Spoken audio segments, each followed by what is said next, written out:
Alright guys, so the day has finally come. The Evolution Collection event drops in just a couple of minutes, or like maybe 1 hour. I'm not sure when you guys will actually see this video, but it should be dropping very soon when you do see this video. Now I've seen so many comments and so many tweets of like you guys wanting Respawn to give us some more content, and while season 10 to me has been one of my favorite seasons, I would say, since Apex really even launched, new content is always welcome. We love to see new content, we love to see new stuff in a game like Apex, so it's always a welcomed addition. And once again, as usual, this collection events will be no different because we do have some more content to look forward to, some balance changes, some buffs, some nerfs. So we're going to be taking a look at all of the major changes in this collection event or this update in today's video. Of course, drop a like if you guys enjoy, and let's start things off with the main legend in this event, and this is none other than Rampart, guys. So obviously, first of all, we have brand new skins in this event, you know, weapon skins and actual legend skins, and we also have Rampart's heirloom, right?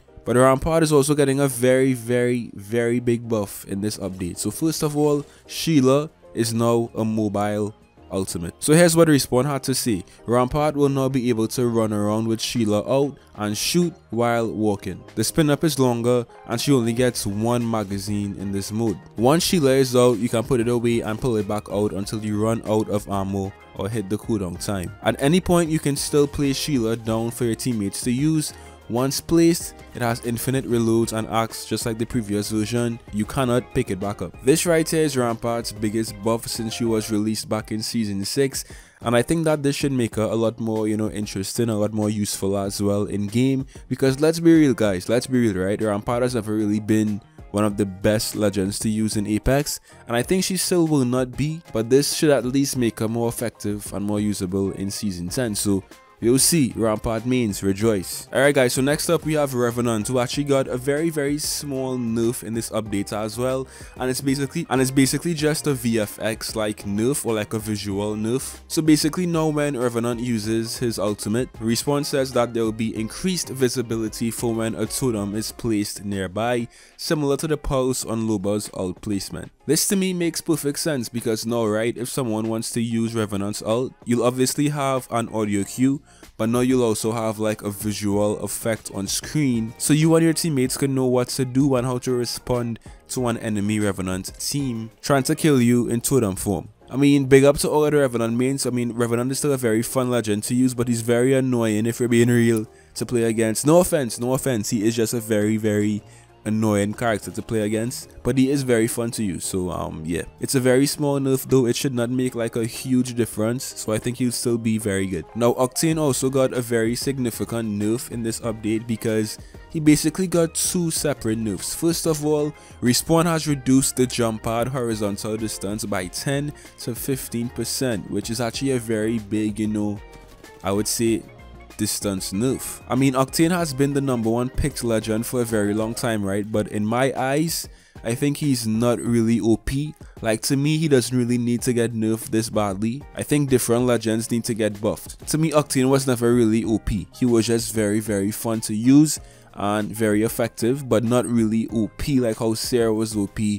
or like how, you know, I would say Wraith was OP back in those days. So hopefully Respawn doesn't continue to nerf Octane into oblivion like they did to Pathfinder or Wraith, but I would say, you know, this nerf wasn't, in my eyes, too necessary. But what do you guys think? Respawn also reduced the rate of Octane's stim regen from 1.5 to 1 HP per second, which again is a very significant nerf. You basically won't be regenerating health as quickly now because of this nerf. So again, this most likely will upset some very die-hard Octane mains, but again, what do you guys think? Leave your thoughts down below. Alright, so next up we have a very small but very useful Bloodhound buff. So basically what Respawn says is that when Bloodhound pings a clue from their passive, it will now show their teammates in quick chat how long ago the event took place. This is great for solo players because obviously most randoms in this game don't have mics.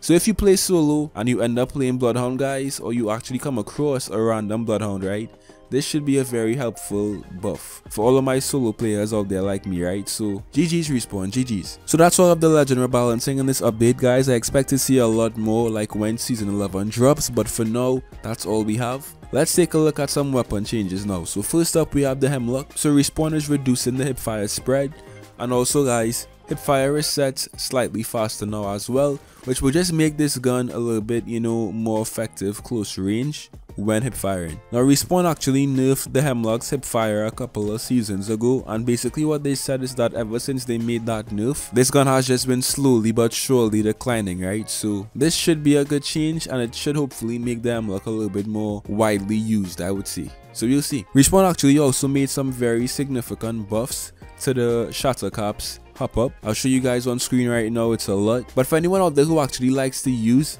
the shatter caps, then this should be a very, you know, welcomed buff, I would say, by you. And yeah, obviously these effects will take place on the butt check bow as well as the 30-30 repeater, right? So yeah, what do you guys think? The L-Star, guys, a very strong gun right now in the meta, is also seeing some significant nerfs. Respawn is increasing the cool off time, Respawn is increasing the overheat lens replacement time, and Respawn is also reducing the amount of, well, rounds in each magazine before you basically have to, like, you know, reload the gun or before the gun overheats, right? Every single energy mag as well as the base L-Star will have 2 less rounds now, which is not a very huge like change, but it will make a difference in some gunfights. So I mean, this gun was very insane at the beginning of season 10, so I feel like this nerf is needed, but I still think that this will be a very usable and effective gun, so we'll see. In terms of shotguns, guys, the EVA 8 and Mozambique headshot damage multiplier has been reduced from 1.5 to 1.25 to bring it in line with the Peacekeeper and the Mastiff. So a very small nerf. The EVA is still going to be the best shotgun in the game, trust me, and the Mozambique, well, the Mozambique is the Mozambique, so yeah. Not much to say about that. And last but not least, guys, in like the major changes, I would say the triple take ADS charge time has been decreased from 1 to 0.8. So a very small buff for the triple take. So that's all of the major changes, guys, in today's update. As always, leave your thoughts down below. I want to see what you guys have to say. What do you think about all of these nerfs, these buffs, these legend rebalancings, weapon rebalancings? Leave your thoughts down below. I want to see what you guys think. That's it for me today, guys, and I'll see you in some more Apex. Till next time.